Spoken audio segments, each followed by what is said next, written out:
Pupukpukan! Hoy, Rekmar! Hay na ang manok ni Manoy! Ayaw nagtago, nakitang ka sa sako!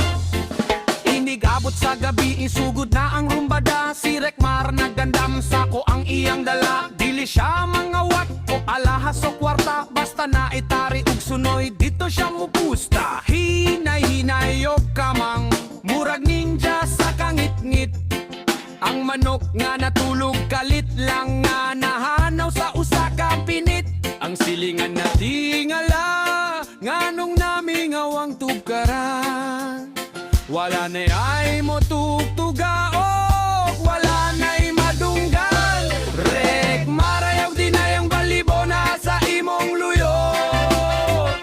Imong gitinola o gilechon bakahan mo. Si Rekmar, ang kawatan og manok. Dili na kailangan og alarm clock, kay siya ang mupukaw sa imong kakulba. Inigsugas sa gawas, siya pas sa kilat. Ang iyang dinakpan, sigurado gyud nga maihaw sa labas. Rekmar, hunong na niya na, kayang manok sa silingan, perte ng gamaya.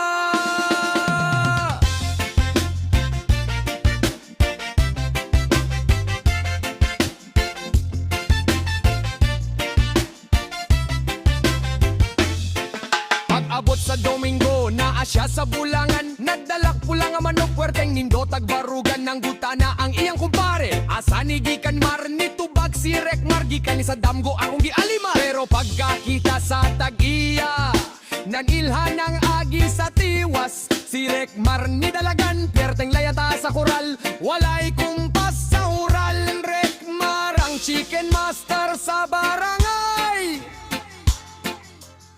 Basta na ay pako, dalira kayo niyang mahayhay. Ikan sa Texas, sa Bisaya, hangtod sa Sunoy. Basta iyang matripan, siguranong mahimong Tinoy. Si Rekmar, ang kawatan o manok. Dili na kailangan og alarm clock, kay siya ang mupukaw sa imong kakulba. Inigsugas sa gawas, siya pas sa kilat. Ang iyang dinakpan, sigurado gyud nga maihaw sa labas. Rekmar, dagan na ana ang tag-iya nagdalag bunal. Ayaw nagkawat,